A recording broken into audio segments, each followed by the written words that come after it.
Let me assure you that the 24/7 helplines of our missions continue to proactively assist seafarers, students, stranded Indian nationals, and short-term visitors for visas, consular services, and logistical support where required. An update on the status of flights. While there have been operational closures in some countries, overall the flight situation continues to improve with additional flights operating. Since February 28th, around 280,000 passengers have returned from the region to India. Airlines continue to operate limited non-scheduled flights based on operational and safety considerations between UAE and India. On March 18th, around 75 flights operated, and today the upward trend continues with 90 flights expected to operate from various airports in UAE to India. Flights continue to operate from Oman and Saudi Arabia to India. Qatar airspace remains partially open, with Qatar Airways operating non-scheduled commercial flights to India. Qatar Airways is operating 9 flights to various destinations in India today. Kuwait airspace has been closed since 28th February 2026. Jazeera Airways of Kuwait has announced special non-scheduled commercial flights to various destinations in India from the Al Qaisuma International Airport in Saudi Arabia, with the first flight scheduled tomorrow to Kochi. Bahrain airspace remains closed. Gulf Air of Bahrain has been operating special flights from Dammam Airport of Saudi Arabia to India. Special non-scheduled commercial flights are expected to operate from Dammam Airport to various destinations in coming days. In view of the flight restrictions from Kuwait, Bahrain and Iraq, we continue to facilitate transit of stranded Indian nationals and for emergency cases via Saudi Arabia. An update on Safe Sea Vishnu. 15 Indian crew members of MT Safe Sea Vishnu who were safely rescued have left Iraq and are expected to return to India soon. Our mission is also in touch with them and with the concerned Iraqi authorities to expedite repatriation of the mortal remains of the Indian national who unfortunately lost his life in the incident. Thank you. Thank you. अंत में मैं ministry of information and broadcasting के joint secretary Shri Senthil राजन से request करूंगी कि वो public information से संबंधित पहलुओं पर जानकारी दें। Good afternoon, everyone. Thank you, ma'am. Just to make two important information to pass on to you. One, just before this press conference, a short while ago, the Ministry of Commerce and Industry held a press conference where they have announced a new relief package for exporters. The government has approved a relief package which is called Relief, meaning Resilience and Logistic Intervention of Export Facilitation. It is an intervention under the Export Promotion Mission to support exporters amidst West Asia logistics disruptions. It is being undertaken under the Flexible Export Promotion Mission framework. The approval of relief reflects the government's commitment to respond swiftly to external disruptions affecting India's trade flows. As you are all aware, the government had set up an interministerial group on supply chain resilience, which was operationalized on March 3, 2026 to monitor the situation and coordinate facilitation measures. The interministerial group has been meeting daily and taking review meetings, and following the review and the different meetings that they've had, these measures have been announced. The relief package will be implemented through the Export Promotion Mission, and it has a total financial outlay of 497 crores. A very detailed press release has been uploaded on PIB website. You may look at it, and it gives you details of the scheme and the components which it will be covering for your information. The second thing that we have already flagged, this is for the general citizens.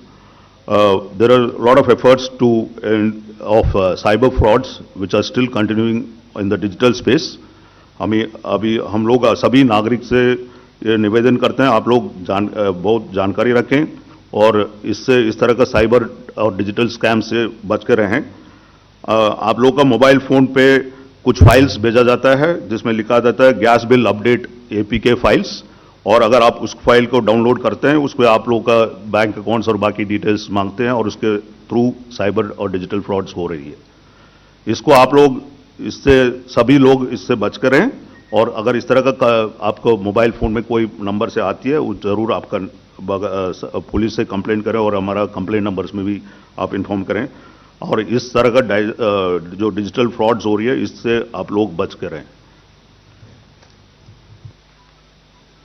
Thank you.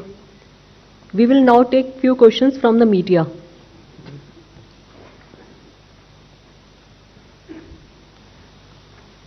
We'll start with first row, 234. Hi, I have a couple of questions for Sujata ma'am. Ma'am, first of all, about this Gazette notification that was issued, seeking data from various stakeholders, where PPAC will be compiling it and assessing it. What was the requirement for this? Didn't the government earlier not have access to this data, because PPAC in any case was compiling industry data? It has been doing that for a long time. So what was the specific need of this order? That is one. The other is with regard to the attack on Ras Laffan Industrial City in Qatar. Although we understand that there is a force majeure in place and Qatari LNG was anyway not coming to India, but considering that the facilities have been hit and the damage seems to be extensive as per Qatar Energy, what does this exactly mean for our LNG supplies even in a post-war scenario? Has there been any assessment that has been done at the ministry's level or at the level of Petronet, LNG, GAIL, etc.? Thank you. 67. Sapna ji. Thank you so much. Sapna Das from CNBC TV 18. Two questions. Basically, Brent is also now nudging $120 a barrel, and our own basket is about $145. So, wanted to understand how the price pressures are being felt by various stakeholders. Of course, domestic users are protected so far, but what could be the breaking point, so to speak. Second, also the same question that our colleagues have asked in terms of the hit on LNG, basically after the escalation in attacks on energy assets in West Asia. And third was on insurance. Is some plan underway to offer insurance to our exporters, given the West Asia disruptions? Thank you. I'm Pallavi from CNN News 18. Just to adding on to Sapna's question, one, we know that the Brent crude prices have crossed $115, possibly even more. Will that have an impact on ours? Do you plan in the near future or now to increase the petrol and diesel prices? Second, of course, is that LPG, because there is also this talk that the supplies which have come in through the 3 ships, whether they're Shivalik, are not sufficient enough and may not last long.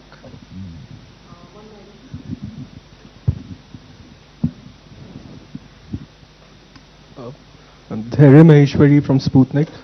In addition to the question about strikes on Qatar's Ras Laffan industrial city and possible implications, you had mentioned, ma'am, that India had procured LPG from 2 new sources. I just want to know, are there discussions with any other new sources, and is India also considering Russian LNG imports to fill any supply gaps, since the conflict is continuing and it has intensified? And sir, for Jaiswal sir, would it be possible to get a reaction to the strikes on energy infrastructure, be it South Pars or the retaliatory Iranian strikes in Qatar, Saudi Arabia, or the UAE for that matter? Thank you. मेरा नाम अनुवेश रथ है, मज़ी business से हूँ। मेरा Sujata ma'am से ये सवाल है, जिस तरीके से कतर पे अभी हमला हुए हैं स्पेसिफिकली गैस फील्ड्स पे, उसका इम्पैक्ट भारत पे किस तरीके से पड़ सकता है? क्योंकि एलएनजी पे आप बहुत ज़्यादा जोर दे रहे थे, पीएनजी पे शिफ्ट करने की बात कर रहे थे, उसका इम्पैक्ट किस तरीके से पड़ेगा? और रणधीर सर, आपसे ये पूछना चाह रहा था कि इस वक्त ये बताया जा रहा है कि भारतीय नौसेना की जो डिप्लॉयमेंट है उसको ज़्यादा बढ़ा दी गई है, ताकि शिप्स जो हमारे इंडियन फ्लैग शिप्स हैं उसको भारत की तरफ लेके आसानी से आया जा सके। उस पर अगर कोई अपडेट है sir. Kunal Dutt here from PTI. My question is to Jaiswal sir. Sir, my first query is, we are almost 3 weeks into the war. The impact is being felt globally. India's foreign policy, it often talks about the multi-vector approach from many platforms. Has this conflict proven to be a test bed of that, given the fact that you have your allies on both the sides? And my second question is, we have seen reports of the Iran's women's soccer team, some of the members earlier seeking asylum in Australia. I think some of them have come back, if the reports are to be believed. Has any Iranian national or Israeli national or any other national of these affected countries have sought shelter or they wish to continue to remain in India in view of the conflict, sir? Thank you so much. So many questions on Middle East and impact on us. The reason we are sitting here is primarily that we are affected by the supplies from the Middle East. इसीलिए रोज यहाँ press conference हो रही है और आप लोगों के माध्यम से जानकारी देने का भी प्रयास किया जा रहा है.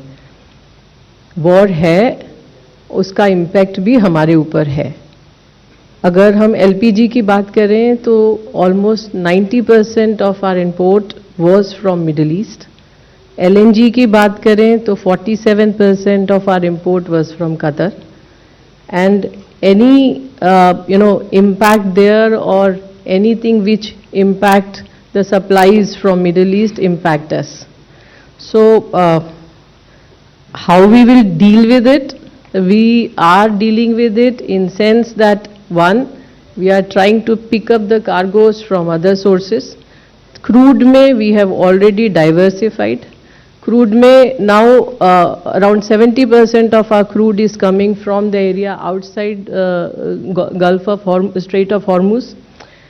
इसी तरह एलपीजी में भी डाइवर्सिफिकेशन की कोशिश की गई है and now some of our LPG is also coming from US. इसी तरह एलएनजी के अंदर कतर डेफिनेटली एक बहुत बड़ा सप्लायर है, बट इसके अलावा there are other suppliers also. For example US, Australia, they are the other big suppliers as far as the LNG is concerned.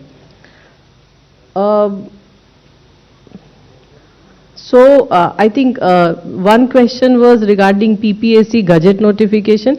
It is to give it a legal strength. So now everybody has to give the information. PPAC was getting it, but now with legal force it will be better implementable. So that's the answer. Regarding one more question was about the Brent and the crude Indian basket. So Indian crude basket is actually is a complex formula, and it is derived basis how much sour crude is in, and how much sweet crude quantity is used in the country, and based on that the Indian basket is calculated. Pressure is there definitely, but till now there is no price increase. So that's what I can say. Thank you. See, I will, it was around like 10% of our demand should come. Originally it was anticipated by our oil marketing companies. So as much as we can diversify, it's not about US, from wherever we can pick.